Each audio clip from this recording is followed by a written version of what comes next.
பிடிச்சவ போல இருக்காளே. போல இருக்கா? பயங்கர திமி பிடிச்சவ. மேல எஸ்டேட்ல பாதி இவளுக்கு தான் சொந்தம். வாய பழக்காத. நட. அப்பங்காரன் பெரிய கோடீஸ்வரன். இவளை எதிர்த்துக்கிட்டா என்ன செய்வா தெரியுமா? ஏதோ வச்சுக்கிட்டாவா? ஐயோ, எதிர்த்துக்கிட்டா. ஓ, எதிர்த்துக்கிட்டா. எதிரிக்கு நிறைய பணம் கொடுத்து வீட்டுல வேலைக்கு சேர்த்துட்டு மொட்டை அடிச்சு அடிமை வேலை செய்ய சொல்லுவா. இப்ப கூட வீட்டுல 7-8 மொட்டைங்க இருக்காங்க. Good evening madam. Good evening madam. Good evening madam. Good evening madam.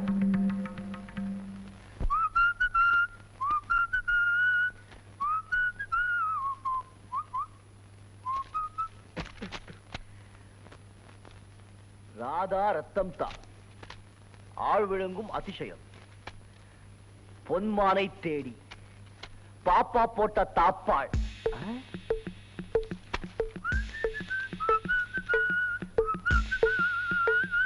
பாப்பா போட்ட தாப்பாளா?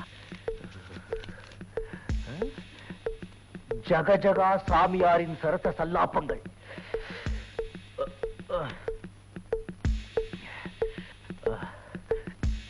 சரசு தொழதொழாவென்று நைட் கவுனை போட்டுக்கொண்டு சாமியார் உறவுக்காக கட்டிலில் காத்து கொண்டிருந்தாள்.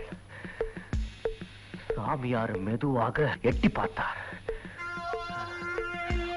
அறையில் யாரு இல்லை என்று தெரிஞ்சதும் சாமியார் சந்தோஷமாக மெதுவாக மெதுவாக உள்ளே நுழைந்தார். சாமியார் மெல்ல மெல்லமா சரசுவிற்கு இடத்துக்கு வந்தார். வந்து என்ன பண்ணார்? சரசு சாமியாரை கண்டதும் சந்தோஷத்துடன் ஏன் இவ்வளவு லேட்டு என்று கேட்டுக்கொண்டே கட்டி அணைத்துக் கொண்டாள்.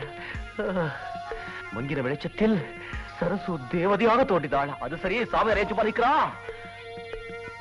சாமியார் அவளை கட்டி அணைத்து முகத்தோட முகம் இணைத்து இச்சு இச்சு.